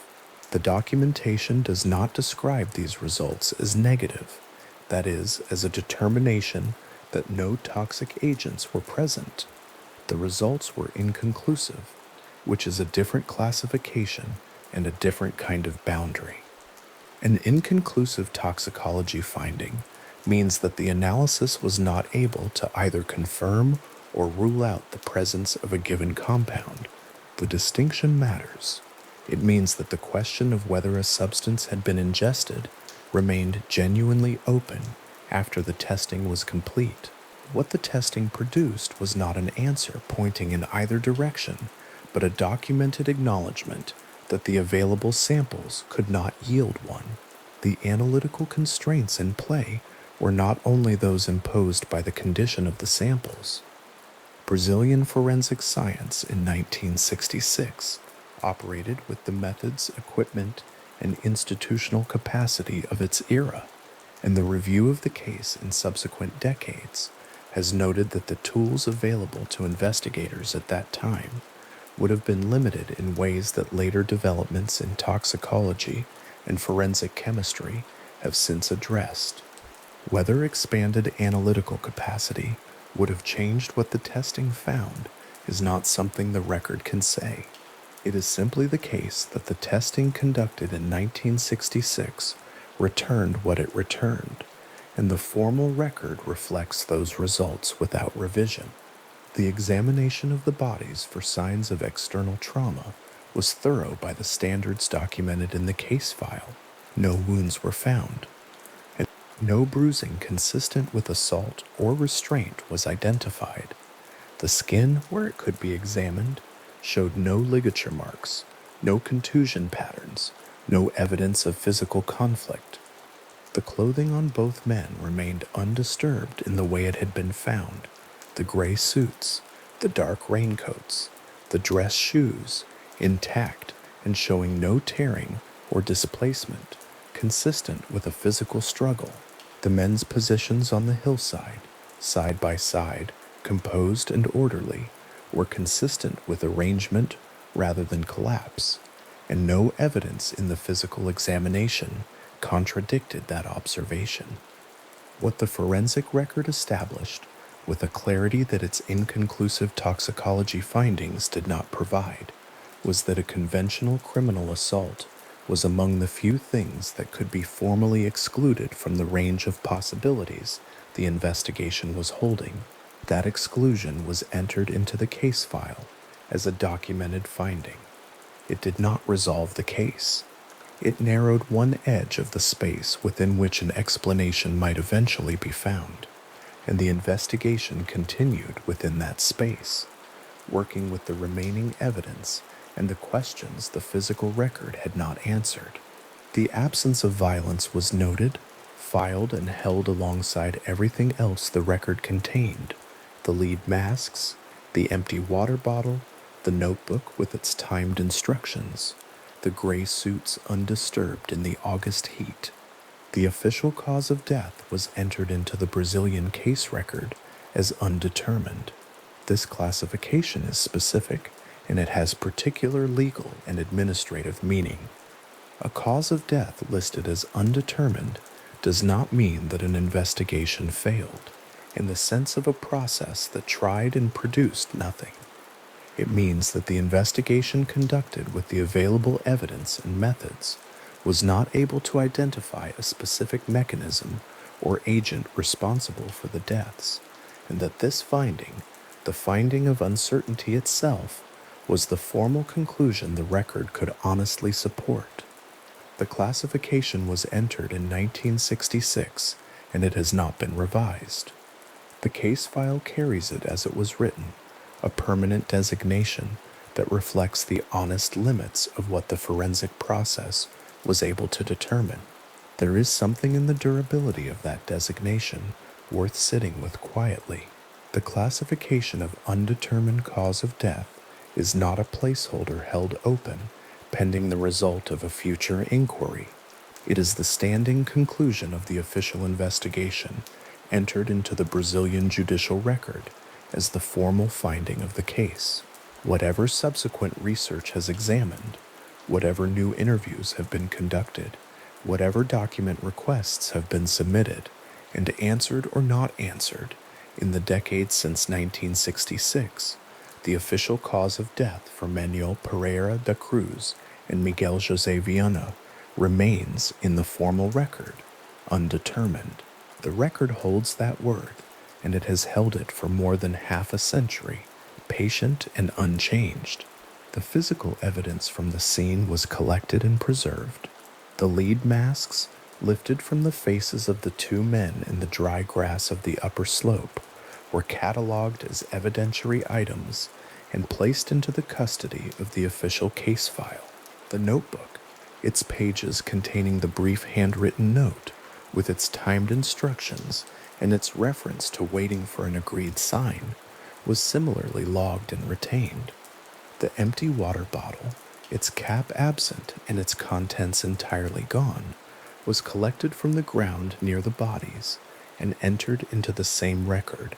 These three items, the masks, the notebook, the bottle, became the physical anchors of a case that had very little else to hold. Everything else about the scene was essentially negative evidence, the absence of things rather than their presence, no signs of struggle, no additional documents, no other personal effects, no indication of how the men had arrived at that specific place on that specific hill, or what they had done in the final hours before they were found. The case file compiled in 1966 held these items, and it has continued to hold them. The archive into which the investigation was eventually deposited contains the documentation generated by the original inquiry, the medical examiner's findings, the toxicology results, the record of the collected evidence, the notes from the interviews conducted with witnesses in the days following the discovery. Brazilian researchers who have sought access to that archive in subsequent decades have described the process of working with official documentation from a case of this age as involving significant persistence, and the picture of the case that has emerged from their research combines what the official file contains with what has been gathered independently through interviews, historical research, and engagement with the community of people who have studied the case over time. Among those who have worked most persistently with the documentation is the research community associated with the Brazilian UFO magazine, a publication that has treated the case as an ongoing area of investigation rather than a historical curiosity. Their work has involved submitting requests for access to official documents, conducting new interviews with people connected to the case and its context, and working to ensure that the available documentation is preserved and made accessible for future examination. This activity has continued into the 21st century, which means that a case whose physical investigation was conducted in 1966 with the tools and institutional resources of that era has remained, in a different form, a live area of research for decades beyond the formal close of the original inquiry. The questions the 1966 investigation could not answer have been carried forward by people who found those questions worth carrying, and the record has grown in that time with their work layered alongside the original documentation. Morro do Vintém stands today as it stood in 1966. The hill rises steeply above the Niterói shoreline, its rocky upper slopes still covered in the dry scrubland grass that was there on the afternoon of August 20th, when a young boy climbed it and found two men lying in a composed and orderly position in the August heat. The view from the upper slope across Guanabara Bay has not materially changed. The terrain, the open sky above it, the rough stone and dry vegetation of a hilltop that was isolated in 1966 and that retains something of that character today. These things persist as the fixed geographic reality of a case that is otherwise made up almost entirely of open questions and documented unknowns. The location itself is among the few things in the record that does not require qualification or hedging. It is a real hill in a real place, and the events of August 1966 are attached to it in the permanent way that documented events attach themselves to the specific places where they occurred. The distance that brought the two men to that hill, the approximately 280 kilometers between their hometown of Campos dos Goitacazes and the Niterói shoreline below Morro do Vintém, is part of what makes the case's central facts difficult to hold in any single explanatory frame. They had traveled a significant distance with deliberate purpose. The raincoats, the water bottle, the notebook, the lead masks they carried with them were constructed before their arrival. These were not the possessions of people who had arrived at this place by accident or on impulse. The planning implied by the timed instructions in the notebook, by the specific hour at which the note said to be at the agreed place, by the reference to waiting for something arranged in advance. All of this points toward the upper slope of Morro do Vintém as a destination chosen for reasons that had been worked out before the journey began. What those reasons were, the record has never been able to say. The investigation asked the question and could not answer it. The researchers who came after asked the question with different tools and different access and came no closer to a resolution that the evidence could support. What the investigation was able to rule out forms its own kind of document within the case file.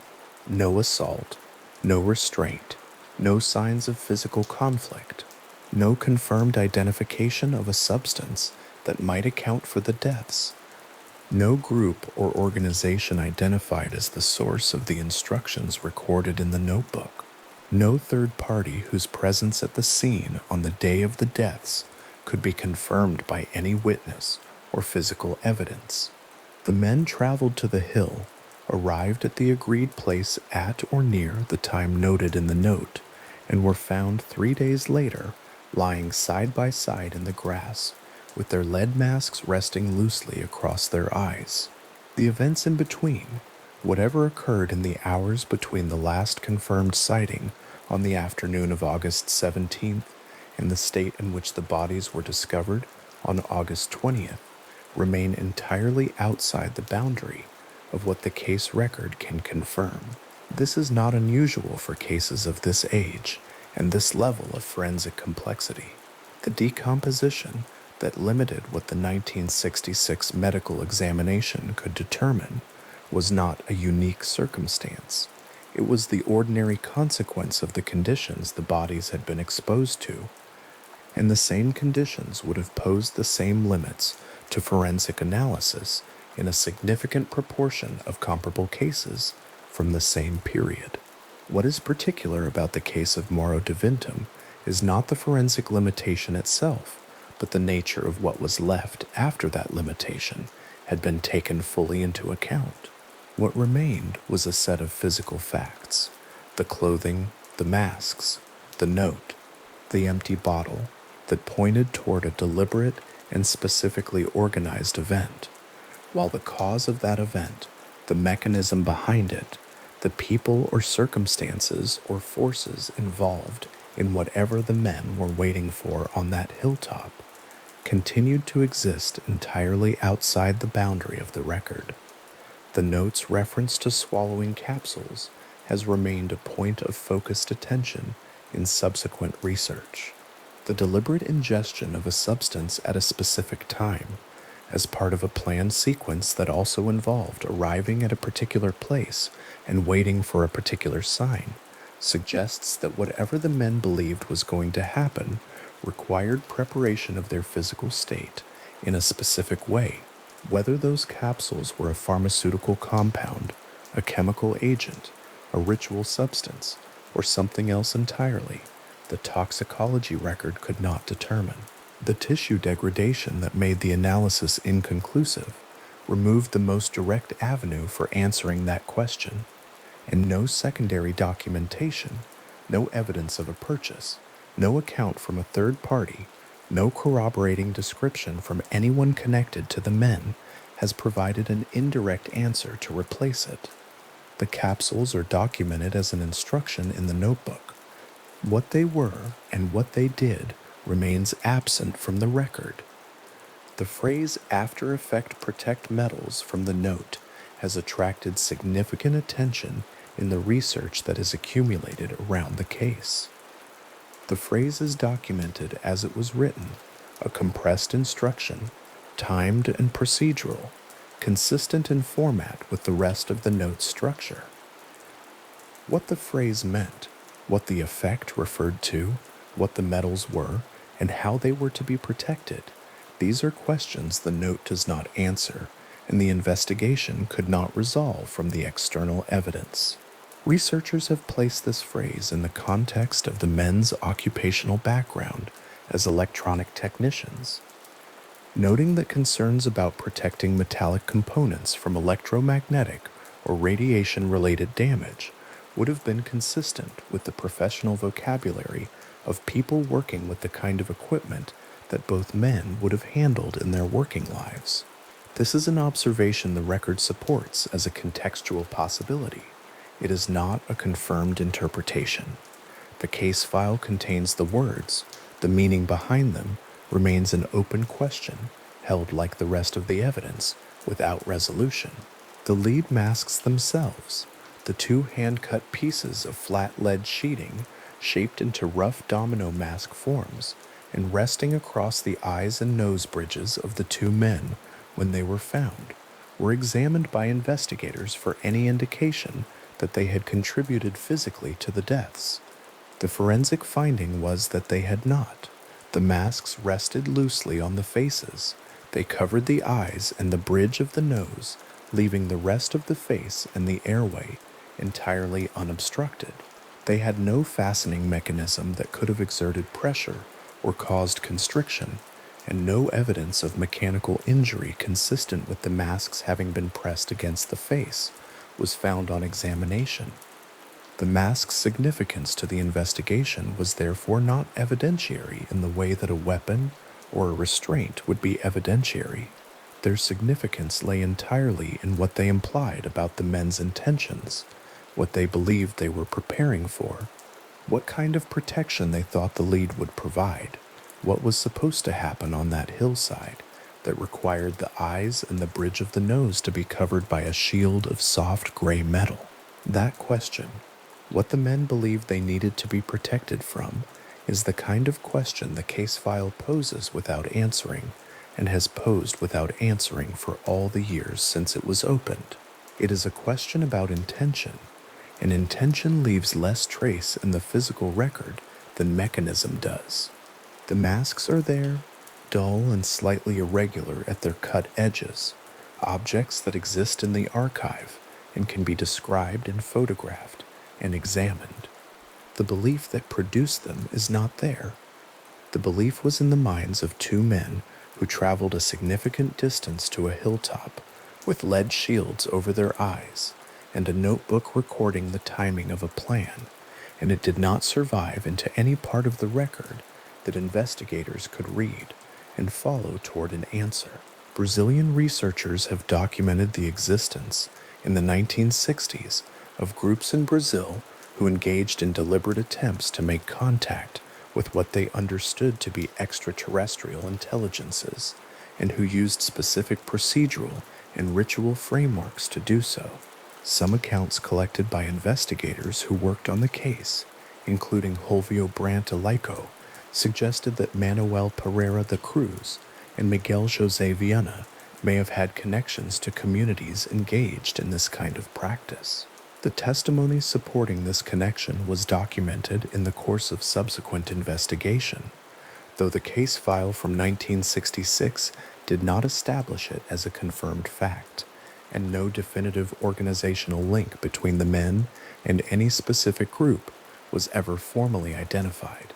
The possibility sits in the research literature around the case in the same way that other possibilities sit there, present, documented as a direction investigators considered, unable to be confirmed or dismissed by what the physical record contains.